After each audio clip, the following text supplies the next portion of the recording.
बाबा बागेश्वर भी बैठे हुए हैं। तो ठीक है ना, उन्होंने एक प्रार्थना की है, लेकिन बाबा बागेश्वर ने क्या उन्होंने क्या कि ये जो संत समाज है आपस में एक दूसरे के अपने गुरुजी को कहे ना, संत समाज में सबसे पहले उनके गुरुजी उनके लिए होने चाहिए। सारा संत समाज उनका है, लेकिन उसमें पहला नंबर उनके गुरुजी का होना चाहिए। किसी भी शिष्य के लिए उसका गुरु सर्वप्रथम होता है।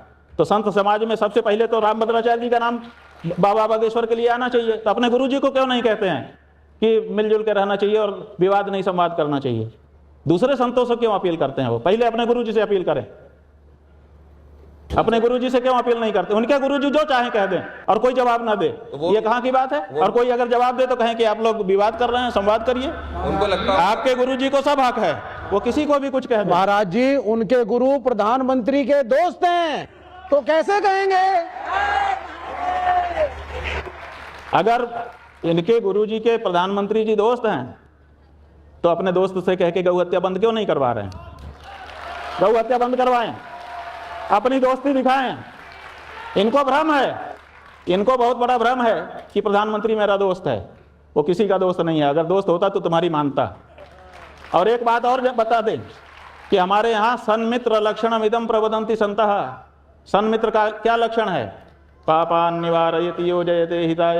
सबसे पहले जो आपका मित्र होगा, असली मित्र होगा, तो आपको पाप कर्म से बचाएगा। मेरी दो उत्सुकताएं हैं। एक तो बाबा बागेश्वर सोचते होंगे कि अपने गुरु से मैं कुछ कैसे कहूं, गुरुम न द्रष्टव्यम कहा। अरे भाई, गुरु से क्यों नहीं कहेंगे? हमारे गुरुजी तो कहते थे जो तुमको कहना हो कहो। हम तो सब कहते थे अपने गुरुजी से। वो गुरु कैसा जिसके सामने हमको हिचक हो जाए अपने मन की बात कहने में? जब हमारे मन की ही वो नहीं जानेगा तो हमको क्या उपदेश करेगा? और दूसरे ये जो कहा जाता है कि सर्वोच्च पद पर आसीन व्यक्ति को, सर्वोच्च पद पर आसीन व्यक्ति को ना तो किसी का शत्रु होना चाहिए, ना किसी का मित्र होना चाहिए। क्या प्रधानमंत्री पर भी ये लागू है? बात यह है कि प्रधानमंत्री की बात अलग है। प्रधानमंत्री ने नहीं कहा कि ये मेरे मित्र हैं। ये तो एक हाथ से ताली बज रही है जी। प्रधानमंत्री ने कब कहा कि ये हमारे मित्र हैं?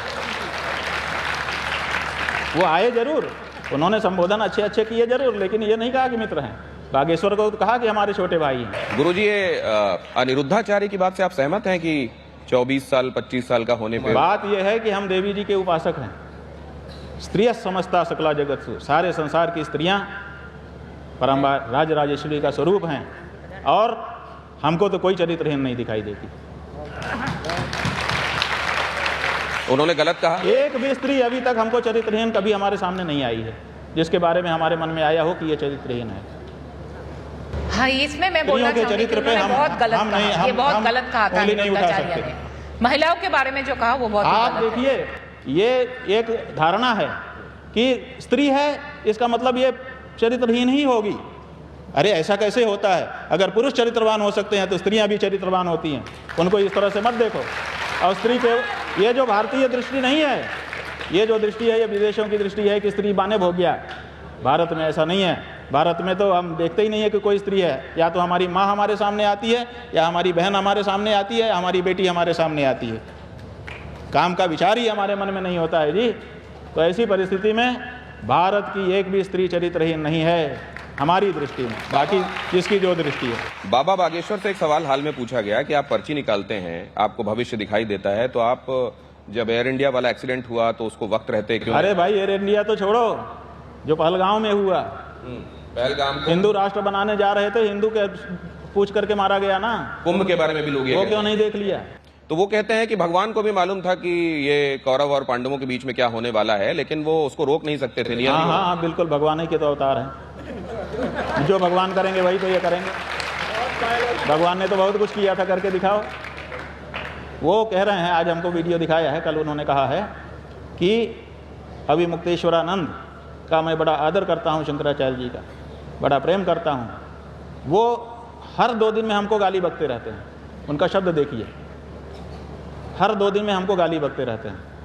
हमारा एक शिष्य है प्रत्येक चैतन्य मुकुंदानंद गिरी, उसने, हमने फेसबुक पे देखा, उसने पूछा है बागेश्वर वालों से कि आपके बारे में नहीं, दुनिया के किसी के भी बारे में अगर हमारे गुरुजी के मुंह से गाली निकलती हुई का वीडियो ऑडियो दिखा दो तो हम तुम्हारे चेला बन जाएंगे, और नहीं तो तुम क्षमा मांगो हमारे गुरुजी से। अगर धीरेन्द्र शास्त्री के अंदर थोड़ी भी लज्जा होगी तो उसका जवाब देंगे। और दूसरे, हम ये कहना चाहते हैं कि वो क्या कह रहे हैं कि मैं शंकराचार्य जी का आदर करता हूँ, वो हर 2 दिन में गाली बकते रहते हैं। देखिए शब्दावली देखिए, बकना ये हिंदी की एक धातु है। बकने का मतलब होता है व्यर्थ का प्रलाप करना, निरर्थक बात कहना। बकना जो है वह आदरणीय के लिए नहीं उपयोग में किया जाता है। तो आप एक तरफ कह रहे हैं कि आदरणीय है और बकते रहते हैं, तो जो बकने वाला है वो आदरणीय नहीं हो सकता और जो आदरणीय है वो बक नहीं सकता। तो ऐसी स्थिति में दोनों का साथ में प्रयोग करने से पता चल रहा है तुम्हारी मूर्खता नहीं है ये धीरेन्द्र शास्त्री, ये तुम्हारे गुरु की मूर्खता है कि तुम्हारे जैसा चेला उसने पैदा किया।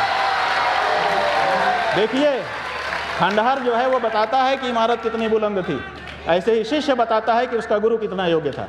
और अगर शिष्य मूर्ख है तो उसका गुरु विचार करे। तो गुरुजी उन्होंने आगे ये भी कहा, इसी में आगे जोड़ा कि वो जो भी मेरे लिए कहें वो मेरे लिए आशीर्वाद स्वरूप है, उससे मेरी भलाई ही होगी, कल्याण ही होगा। भाई भलाई का मतलब देखिए, हम उनके बारे में अच्छा बोलने वाले थे, अभी भी बोलेंगे। उन्होंने अभी एक वक्तव्य दिया कि मैं दिल्ली से वृंदावन की यात्रा करूंगा नवंबर में, पद यात्रा, और हिंदू राष्ट्र के लिए करूंगा, लेकिन वेद लक्षणा गौ माता को राष्ट्र माता बनाने के लिए उसमें मेरी मांग होगी, क्योंकि जब तक गाय वेद लक्षणा गाय राष्ट्र माता नहीं बनेगी, उसकी रक्षा नहीं होगी, तब तक हिंदू राष्ट्र का कोई मतलब नहीं है। कितनी बढ़िया बात कही, इतनी बढ़िया बात कह करके अब अपने गुरुजी को बचाने के चक्कर में वो भी बेचारा हलाल हो रहा है, मर रहा है।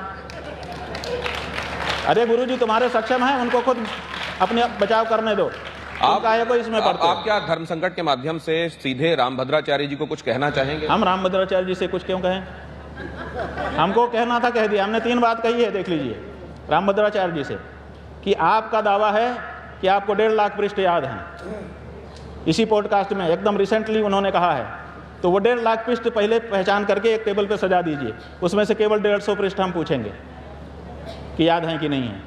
क्यों? क्योंकि कोई भी बात कही जाए तो वो परीक्षित होनी चाहिए, अपरीक्षित बात, केवल दावा नहीं रहना चाहिए। अगर आपका यह है तो ये विश्व के लिए बहुत बड़ी बात है, हम लोग जय जयकार करना चाहेंगे इस परीक्षा के बाद।